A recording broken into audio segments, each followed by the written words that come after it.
Right, thank you. So I'm Daniel Reynaud. I'm a PhD student in France, in a third-year PhD student. I work in Nancy University, and I'm going to explain you what dynamic binary instrumentation is for those of you who don't already know what it is. I'll be going to explain the concept, and we'll all build together some examples. And I'll try to give you some meaningful examples of what you can do with it, how it works, and how efficient that is. And especially with a focus on malware analysis, because that's what I do. And hopefully that will be interesting. The goal is that you understand the stuff that I'm trying to explain. So if you have any question, really feel free to interrupt, and that's it. So I'm going to explain exactly what DBI is, and I'll first give a quick overview of the different tools that exist. So you might know some of these tools. They are the most famous. They are getting more and more used today, because DBI is not a new concept. It's actually quite old, but it's getting used because now you have some really interesting tools, and they can do good stuff. So there is PIN, which is the one that I use most. It's a proprietary DBI engine. It's made by Intel, and it works on both Windows and Linux, 32, 64 bits. And we use that in experiments on malware analysis. I'll give you the results just after that. There is Valgrind, which is an open source project. There is Dynamo Rio, which is now which has been bought by VMware, which is also open source software. It's kind of a competitor to PIN, so if you don't like PIN, you can use Dynamo Rio, and vice versa, I guess. And now you can see that some reverse engineering projects are using these tools.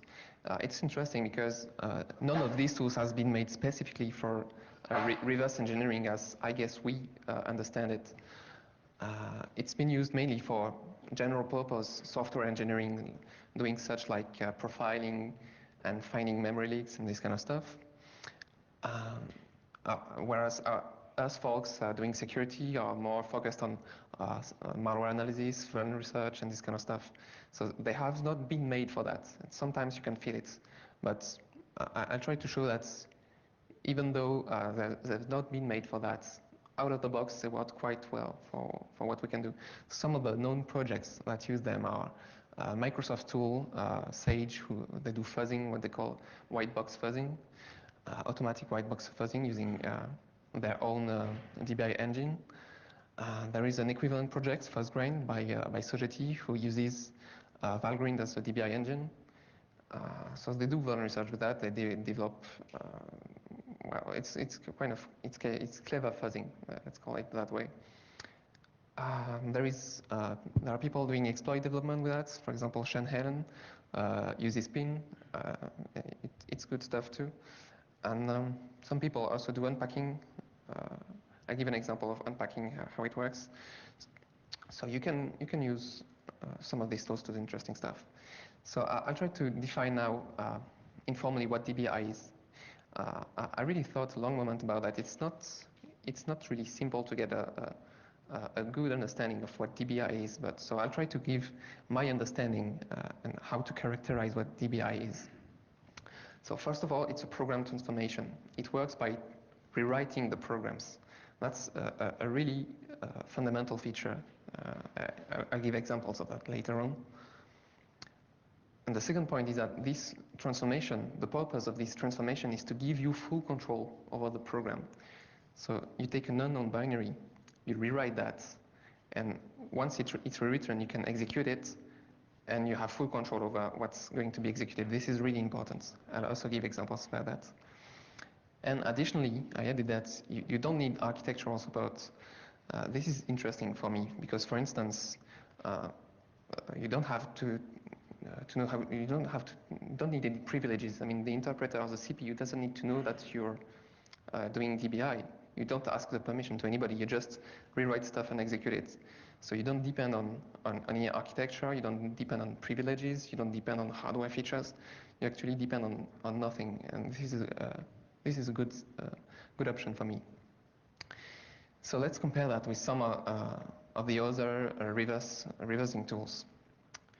And let's contrast it. For instance, if we take virtualization, you don't have full control on the program. It's a bit like debugging. It's an event-based analysis method, so you don't have full control. You ask the interpreter to give you control sometimes, and then you give control back to the interpreter. In between, you don't know what's going on. So this is quite different with regards to that. You have emulation, which is equivalent to interpretation, which means you take a program that you don't modify, so you have full control over it, but you don't rewrite it, you just interpret. It's just a simple fetch, decode, execute loop. So it's not program transformation, so it's not exactly DBI.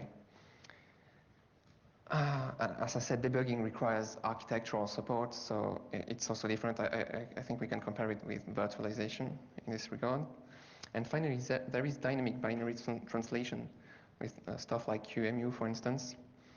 And it actually matches my definition. I mean, DBT has these three properties, so it can be seen as a special instance of DBI with a different purpose, which is just execution, not spying on programs. So if we try to contrast it, here is let's say a nice picture, an overview of the different components. What I put in red each time is the analysis components. When you're reversing stuff, when you're doing debugging, you're sitting next to the program you're trying to analyze, and you're asking permissions to the interpreter to give you some information about the program you want to analyze. When you emulate, you actually replace the interpreter, so you sit on top of the interpreter, and then you can do what you want with the program. And then when you use a software interpreter, like for instance, when you want to analyze JavaScript, which we'll be doing later on, or when you do virtualization, you actually sit in the interpreter. So either you change the interpreter, you modify it to log some events, or the interpreter has, let's say, a sort of plug-in interface. This is the case with virtualization. And then there is DBI, which is really different from the other techniques because it works by changing the program, as you could see pictured with a weird color there. And the analysis component actually lives inside the program that you want to analyze. This is also important to understand. So I'll try to explain how it works, and then we'll build an example together. So it works by giving you full control, as I told you, but without emulation. This is not just a technical detail. This is a really fundamental difference. Because when you do DBI, you rely on something existing. You take for granted the fact that you have an existing interpreter. And it can be very complex. So you're really glad that it exists and you don't have to implement or mimic it. It's there, and you rely on that for the execution. And you don't have to modify it. That's really important. So you have this CPU, it's complex. You don't need to understand or modify it. It exists, and you rely on that to execute the stuff that you want to analyze. So you don't have to know the full semantics of the code that you want to spy. And this is really interesting, especially in the case of X86. Really, this is a huge benefit. The semantics is so complex that it's really painful to implement fully. And the guys who do malware exploit this fact, and they use anti-emulation tricks because you can never embark the full semantics. It's just too complex for that. So you're really glad that you don't have to know it all or to implement it all. And as I said already, you have no requirements for debugging. So you can have full control without that, and this is good because even in some hardware cases, you don't have hardware support for debugging, for instance, GPUs. So this is a bit of science fiction here, but you could imagine a DBI engine working for GPUs. And I mean, you could emulate the behavior of a debugger with DBI without the need for debugging support. So this is science fiction, but it should be possible, I guess. So now, how do you achieve this full control? This is a bit theoretical, but I think really that's whatever the language or architecture you're targeting, if you want to write a DBI engine, you have to implement these 4 steps. So the first part, the requirement is to parse the code. You just have to read this. So you want to program a DBI engine F. and you take a program which is code, and you want to analyze code, okay? So you have to parse it first. This is, this is not a strong requirement. You have to know how to read it. Then optionally, you will modify some what I call user-defined program points. So you have to spot the interesting program points, which is what you actually want to, what we want to spy in the program. Because if you're doing reversing, you're looking for some information. Well, you have to define these program points where the information lives, and modify these points to extract the information from the execution. So I put that optionally because that's, well, you can have a generic DBI engine without doing that. This depends on what the user wants. Then the really important and tricky part is how do you know that the code that you want to analyze won't escape your analysis component? Well, what you have to do, and it really depends on the language or architecture you're targeting, but you have to statically find the points where you know you will lose control, and at these points, you have to insert calls to yourself. And this way, when the code is reached, the code that you couldn't find statically is reached, you know that you will be called. So the goal is that no code can be executed without you seeing it first. This is really important. Really important. This is what makes it powerful and useful. But depending on the language, this can be quite tricky. Once you've done that, you've read the code, found the interesting program points, and rewritten them so that you can jump into new code and can check it before it's executed. You just can run it. So you have to be pretty confident that you've done things well, because you've rewritten a program potentially malicious. And you're confident that your rewriting will retain the control. And then you can just run that instrumented binary. So this can be seen as just-in-time compilation, because you're actually recompiling or modifying new code each time it's found, each time new code is generated or discovered in the user program, in the target program. So this is a form of just-in-time compilation, if you want to have a mental handle on that. Or another way I like to see it is virus-like program infection. It's almost the same like when you write a file infector, you have to find the entry points and you have to hijack that, so you have control before the target program. And then if you want to retain the control, you have to also find the interesting program points. And this is almost the same, except that, well, you're not self-reproducing, so you're not a virus, but the idea of hijacking the control of target program, well, it's a bit like, an alien-like infection, like, the face huggers and stuff. Well, once you have hugged your victim, you just can't let it escape, so you can also see it like that. So now the advantages and disadvantages. So first, it's a program transformation. I'll explain that a bit later. And the performance is also quite good. The problem is that the cons are exactly the same. So let me explain that a bit. The fact about the program transformation, for instance, I put it in the pro because if you rewrite the program, you actually control it. So this is a benefit. You really can control, and you can drive the execution where you want, and you can lie on the inputs, and you can change the outputs. You can really control totally what's going on. But it's also a problem because if the program that you're targeting is doing integrity checking or this kind of stuff, if it uses code introspection, tries to self-checksum itself or this kind of stuff, you've changed it. So it can be a problem. It can refuse to run, or it can change its behavior. So the information you extract becomes wrong. So that can be a problem. It really depends on what you want to do. And then the performance. I put it in the pro because I have a bold claim.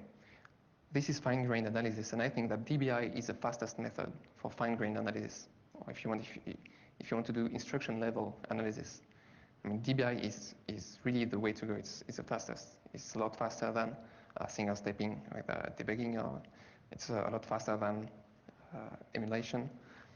So really, I think this is the fastest method. But this is my opinion. You can prove me wrong maybe on that. But I also put that in the disadvantages because, well, it's fine-grained analysis, so it's costly. So if you want to just look at some program points, and you might not need fine-grained analysis, so sometimes it can be overkill for what you want. And you say, oh my God, it's It's totally slow for what I want to do, but it just should be using fine-grained analysis in the first place. So really, whether it's an advantage or a disadvantage really depends on what you're trying to do. So now, what we'll be doing that we'll be building together a JavaScript deobfuscation engine. So it will be based on DBI. We'll illustrate the ideas I've just explained, and we'll see how it works and maybe try to get some results with that. So I just showed you the pseudocode for what you needed to do, and well, this is the actual JavaScript code for what you want to do. This is a generic JavaScript DBI engine, and well, since it's JavaScript, it's almost like pseudocode, so this is quite readable. So you want to define an instrument function, which takes a script, of course, as an argument. So in this case, script is a string for us, but this string will be executed once we've rewritten it. So the first step is to replace the eval function with yourself, so the function instrument. We need to do that because we assume that eval is the only way to execute dynamic code in JavaScript. So the eval function takes a string and interprets it as a JavaScript code. So if we find an eval in a script, we know that we might not know statically what is going to be evaluated. So we have to control that, and the way we control that is by replacing the eval function with ourselves.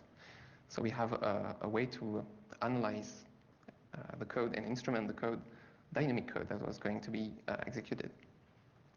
Then in the comments, well, if you add other replace function calls, well, you will do other interesting stuff. For the moment, well, we just do nothing. This is a generic engine, and then you can add whatever instrumentation you see fits. And in the end, because we actually need to execute something, we eval the instrumented script, because once it's rewritten, that's it, we can run it. So as you can see, it works in a way statically. The rewriting works statically, but it also works by inserting calls to yourself dynamically. So it's really a mix of static and dynamic analysis, okay? So now, what if you want to add Deobfuscation behavior? So we'll take a simple example. What I've often seen in malicious scripts in hacked websites, for instance, is that they often use document.write function call so that they can add other scripts or other images or invisible iframes or this kind of stuff in the web pages that they have hacked.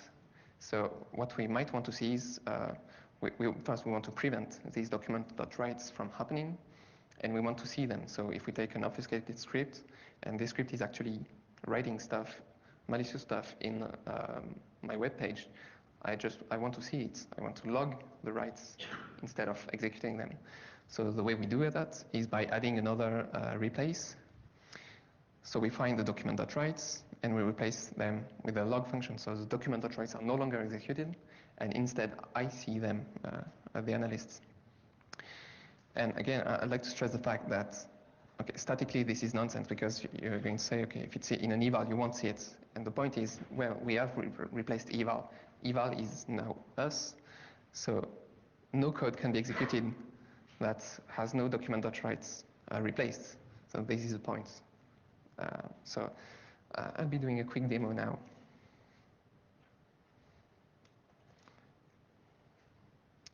So the prototype is called Crème Brûlée. You probably don't see anything. This should be better, I guess. Okay, so the way it works is that, well, you have two boxes, an input box, you put your script that you want to instrument, and then you have the output box. I mean, couldn't be simpler than that. So let's try to see what happens when we do a document.write. And I guess you can guess the result. Okay, when we click go, we instrument that and we run it, as you guessed. And the output is that we can see, well, first, the page has not been modified, so the document.write has not occurred, but we can see the log. And in the log, we can see that we have intercepted a call to document.write with the argument bad stuff, which is what we wanted. So, okay, the replace work, we're all happy with that. well, you're probably not convinced right now because you say, okay, well, this is silly. I could see it clearly that it was going to write bad stuff, so what's the point? So first, I want to prove you in a way that the code is really executed. For instance, by executing something that we're not interested in the instrumentation. So if I do an alert with something, the instrumenter won't do anything because it's not an interesting program point. So if we run it, well, it actually runs. You can see the alerts going on. So this is just to stress the fact that the code is really executed. It's not just statically analyzed or this kind of stuff. It's really, really executed. Okay. So now I'm going to convince you why we need to execute it because, well, we really, really need it. So let's make a more involved example. So what I'll do is a document that try it again with a variable. And this variable is actually computed and not just an immediate value like I just did before. So let's compute it.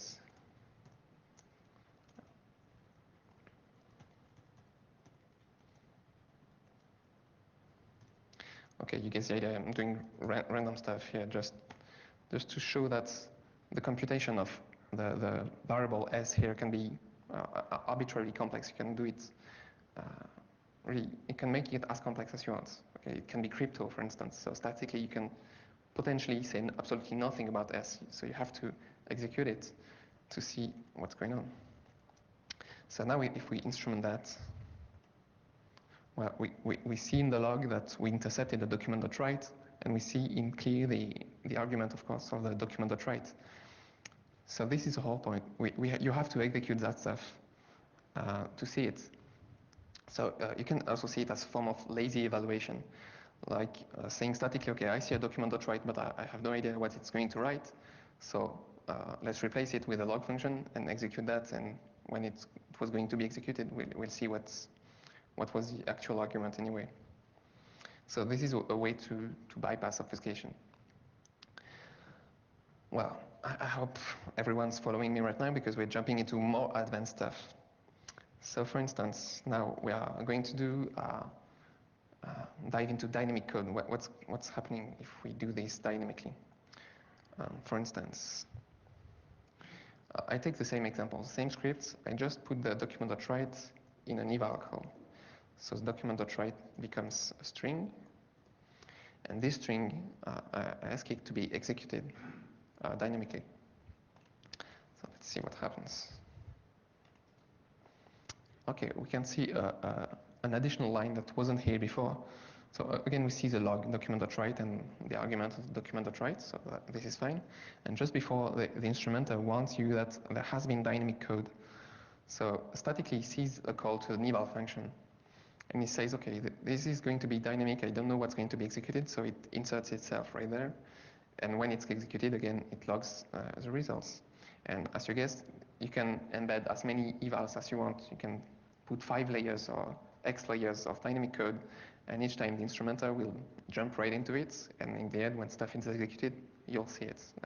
This is the point. So again, if you try to make this just a bit more complex again, because, well, this is not really interesting. You're saying, okay, eval, we're giving it a static immediate values. It's not really interesting, but again, if I want, I can make it as complex as I want. So for instance, I will actually compute the value before giving it to eval.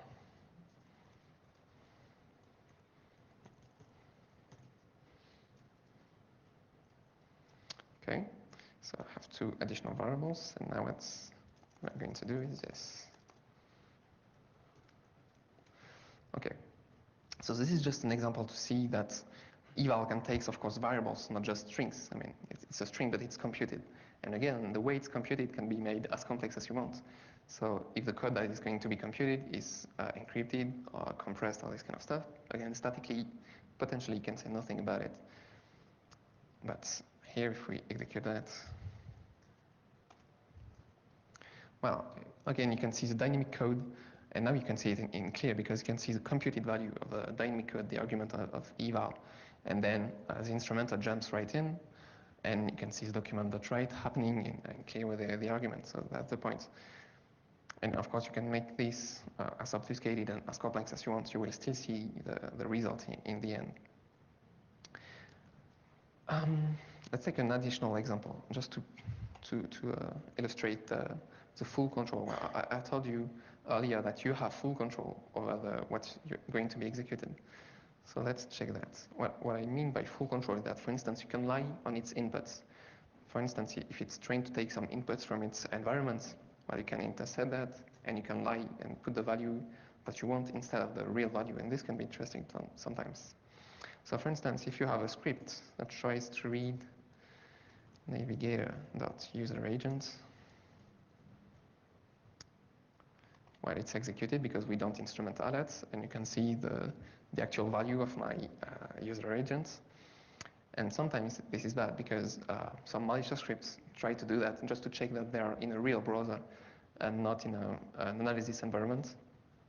So sometimes the actual behavior depends on the browser, the user agent string. So you might want to lie to it and change these values so that it exhibits different behavior. So I did an option here to change the value of navigator.userAgent, and we can put what we want here.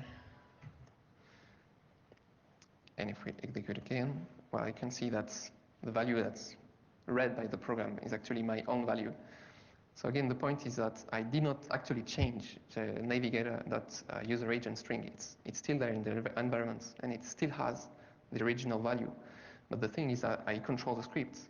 So I can lie at the moment when it reads. I can put another fake value inside it, and the script has no way to know if he's reading the actual value, the real value, or if he's reading something fake that I gave it. So you can play with the idea as much as you want, but it's really powerful because you can really fake inputs, you can control stuff, you can drive the execution where you want, so you can force the actual malicious script to exhibit different behaviors. Okay, thanks. Well, so that's it for the building of the example. So now, if you want to add more deobfuscation features, well, you have lots of other interesting program points to instrument. I'm not going to detail everything because this is not a talk about JavaScript obfuscation, but you would have to monitor changes to location.href, for instance, for if a script wants to redirect you to some page. Of course, calls to new image because sometimes they want to download advertisements, all this kind of stuff. Calls to, for instance, new ActiveX objects. Some scripts do that to trigger exploits, all this kind of stuff. So anyway, you can have an arbitrary number of program points that you want to instrument. And the interesting point here is that well, it's just adding a replace. If you have a new trick that you want to analyze, just add a replace and you will see it. So this is really scalable. I mean, if you want to monitor malicious scripts. So I have another demo. So what I've done is that I've found a few malicious scripts on hacked websites, and we'll try to see how the DBI engine works on these malicious scripts. So this is an actual malicious script. I mean, really found on a hacked website. I mean, it's obfuscated, and obviously I don't even want to bother reading that. I trust well, the instrumenter to give the good result, and you can see that in fact the script does a document.write, and you can see it's trying to insert an iframe, and well, you can see it in clear. Let's take another example. This was on a hacked WordPress blog. Again, I put it in my input scripts. Let's clear the outputs. So again, it's a bit more involved, and again, I don't even want to read that. And then you can see again in the clear, it's doing two document.writes, and it's adding a script, and it's adding an image, and that's it. You don't even want to read the stuff. You just need to look the outputs. And then an example a bit more involved.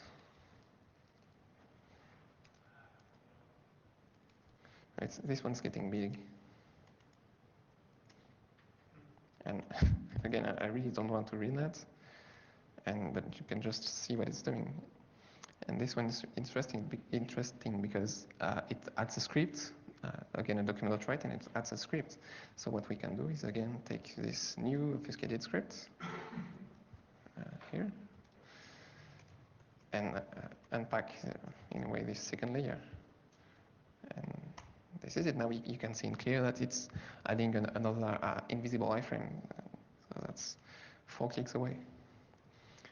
And well, that's about it. Well, let's do the massive example at the end.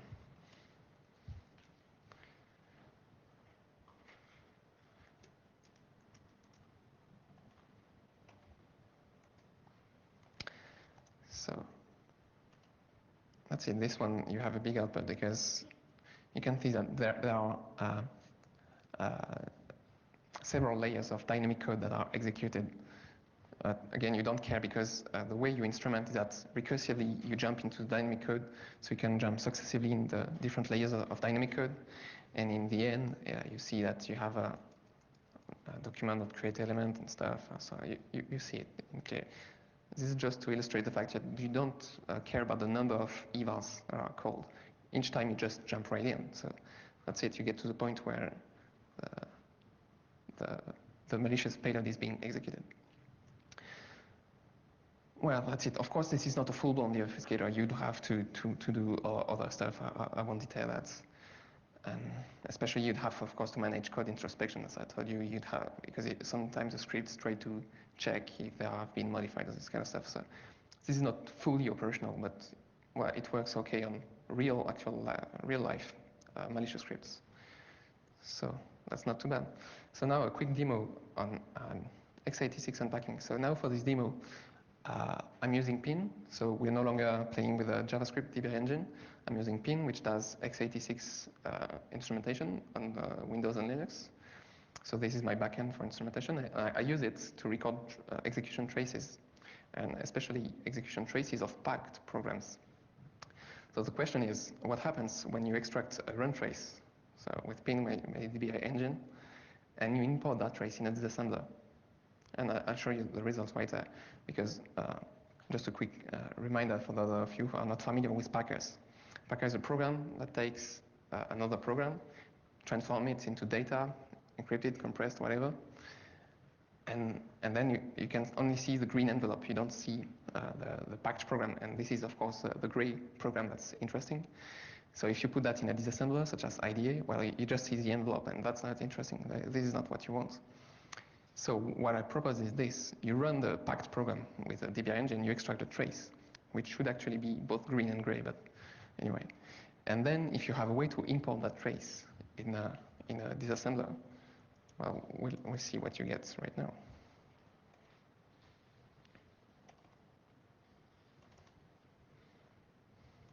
So I made a quick video. So just to show you, you have a program, host name, packed with AC protect, or random packer, whatever. We have executed it. You can see that it's actually executed. You have the AC protect warning because it's trial version and stuff.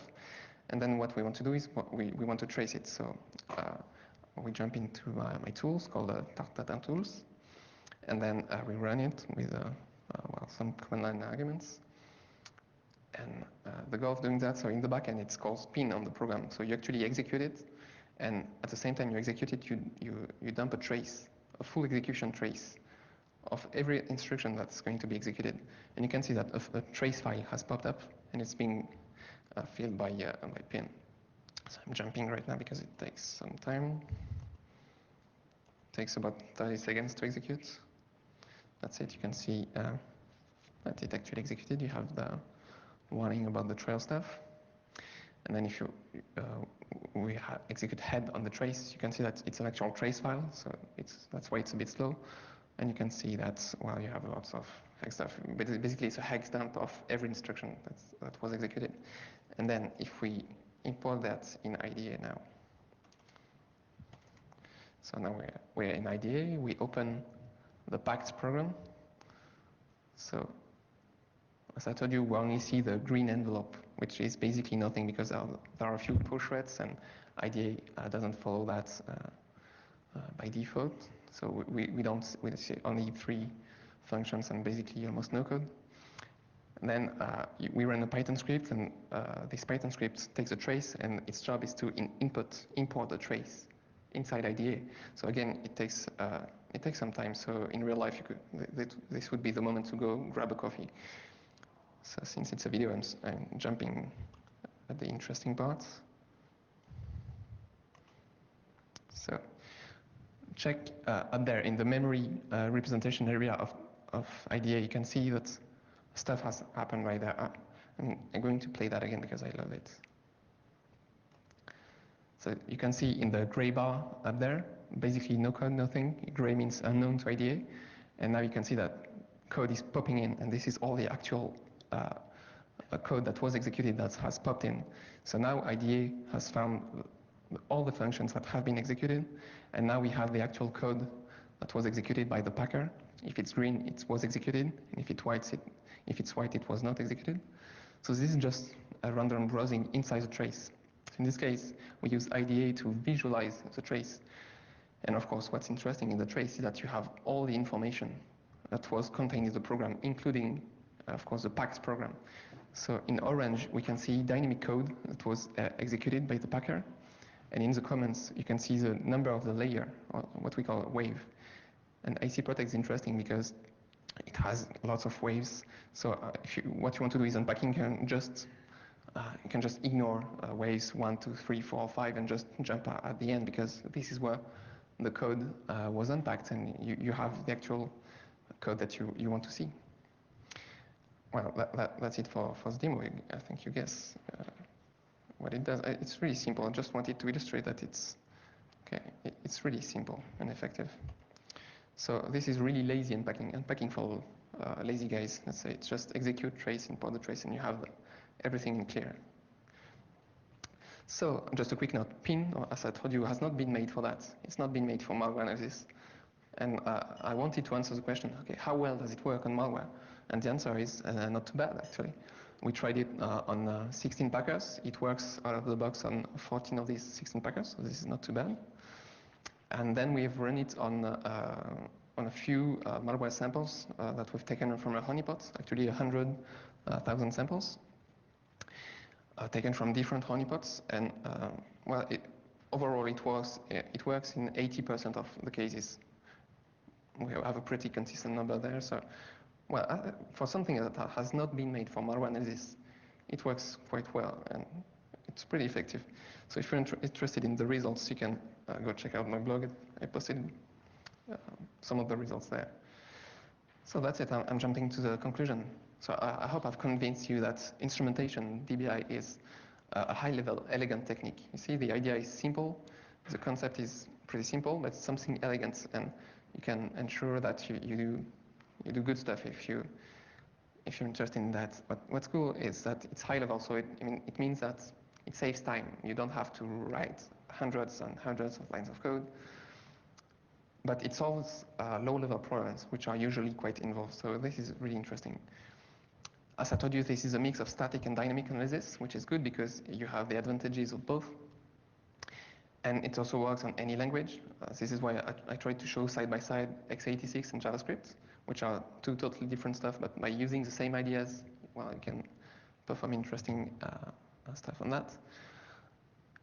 An additional point, which is pretty important for me, that it's algorithmically sound. Unlike debugging, for instance, or virtualization approaches, you see everything that's going on, and you control everything. This is a really interesting point. And my trader's claim, as I told you, in my opinion, this is the fastest method if you want to do instruction level analysis or really fine-grained analysis. So consider it for your own projects. And my real conclusion base, is that I have GPL the tool. I released them yesterday, actually, just for the conference. So if they are available, they are free. You can play with them and use them. Be aware that they are really experimental. But they work on actual malware samples. So that's it. Thanks for your attention.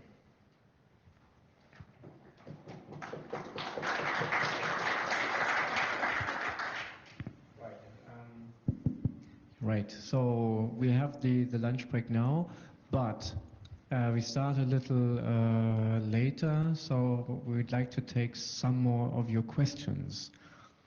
So if you have a question to Daniel, please let me know so I can give you the microphone.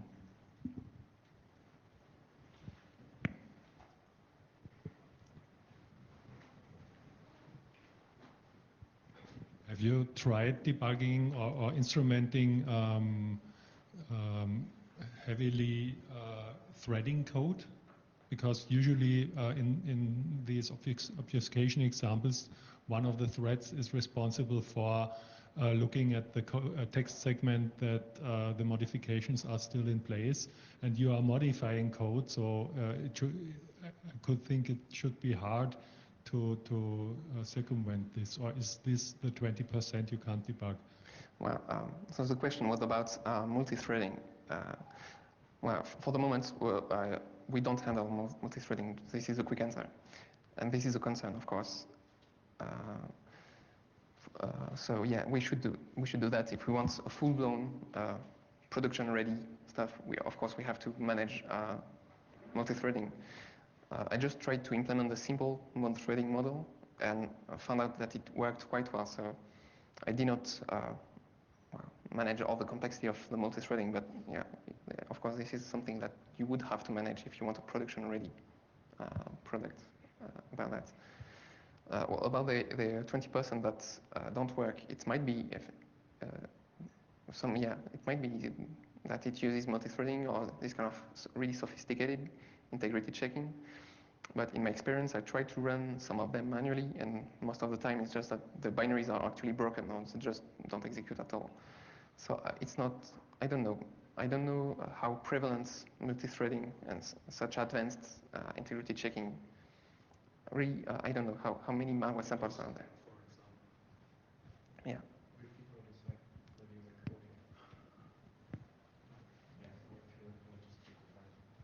Skype, for example, is an example of heavily multi-threading code. Yeah, okay.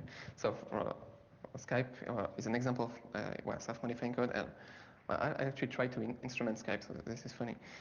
And well, it works up to some point, to the point where the actual multi-threading and integrity checking takes place. So this is true. About malware, I don't know how prevalent this is in malware. So this is an actual question. I don't know that this number. Any more questions? Yeah. This is actually a follow-up question to that.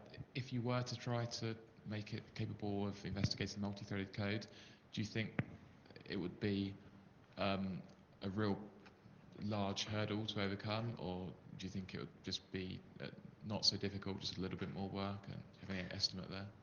Well, the question is how difficult would that be to add multi-threading support?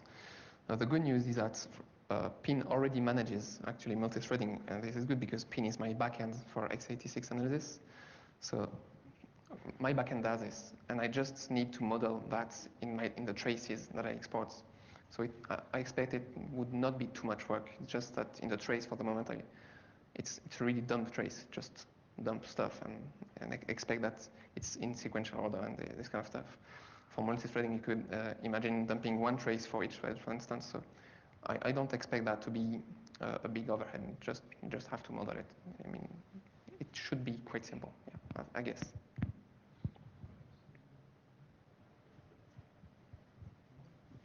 Another question. Usually you have some thread in malware that looks over the text segment that nothing is modified. Would it be possible with your approach to have different instrumentation for fetching code for instructions and fetching code for reading the code? So we could subvert these checks by simply returning what the code would expect is in the text segment, Yes. while there is something completely different. Yes, so the question was about how could we lie to the integrity checking code, if I understand that correctly. And this is a question I tried to address, and I made some tests on PIN, for instance, and well, in some cases, as I told you, you have full control. So if the program is trying to read some inputs and the input happens to be itself, well, it's still an input, so you can still lie to. So For instance, if it tries to read the modified code in memory, you can see that it's trying to access a modified part of memory, and you can lie to it and give it the original value that it expects. So virtually, yes, you can lie to it. And Ping in some cases manages that pretty transparently. Yes, this is a massive question for DBI engine tools. How do they manage introspection? And in some cases, they do it quite well. So we benefit from that when we do the front end. But yes, it is one of the really tricky questions of DBI, and interesting too. Yes, any further questions maybe?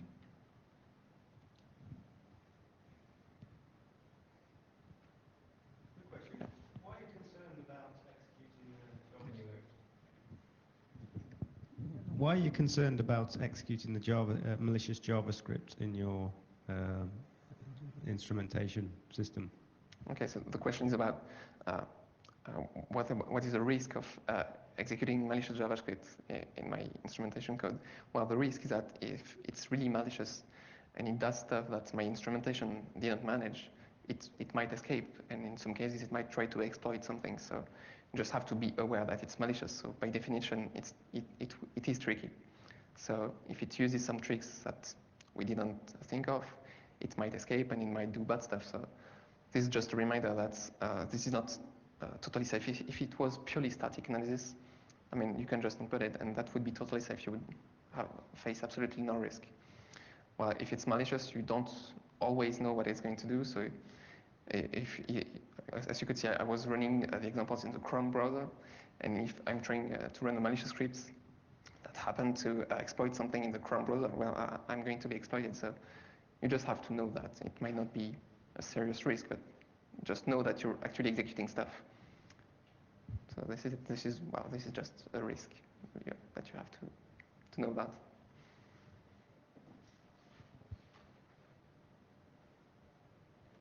So if there's no more questions, I'd like to wrap it up. Just before we go into the break, I give you some more information. But for now, thank you very much, Daniel. Okay, thank you. Thanks.